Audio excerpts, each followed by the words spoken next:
Welcome to my YouTube channel Madni Talimat. Please subscribe and press the bell icon for more videos. بسم اللہ الرحمن الرحیم۔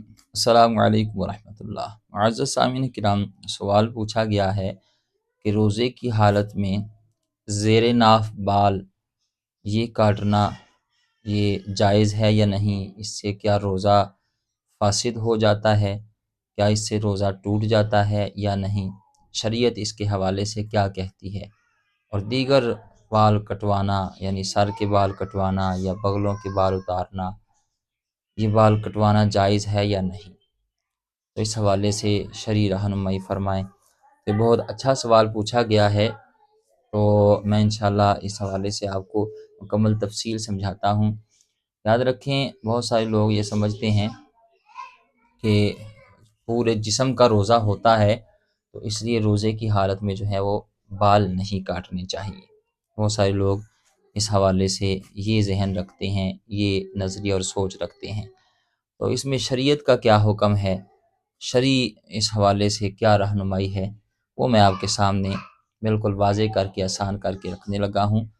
یاد رکھیں، ایک تو ہے داڑھی کے بال یعنی داڑھی روزے کی حالت میں منڈوانا۔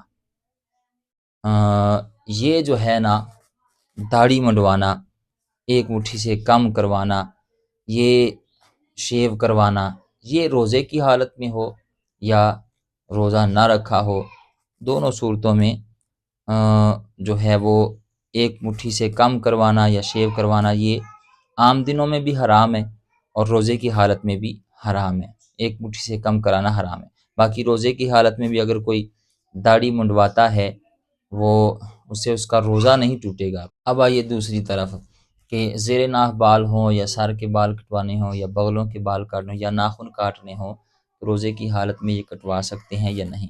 یاد رکھیں، روزے کی حالت میں کٹنگ کروانا یہ بالکل جائز ہے۔ سر کے بال ہوں، ٹھیک ہے نا، مونچھیں آپ ترشوا رہے ہیں یا داڑھی ہے، مٹھی سے جو زائد بال ہیں وہ اگر آپ کٹوانا چاہتے ہیں، کم کرنا چاہتے ہیں تو یہ جائز ہے، اس میں کوئی حرج نہیں ہے، ٹھیک ہے جی۔ اسی طرح ناخن اگر آپ کاٹنا چاہتے ہیں، بڑے بڑے ہو گئے ہیں اور آپ روزہ رکھا ہوا ہے تو آپ اسے کاٹ سکتے ہیں، ٹھیک ہے جی، اس میں کوئی حرج نہیں ہے۔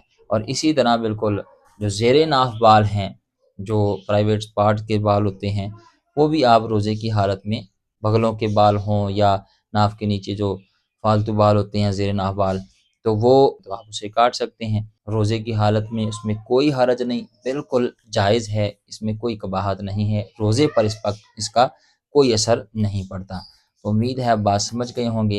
اللہ تعالی ہمیں سمجھنے کی، عمل کرنے کی توفیق عطا فرمائے۔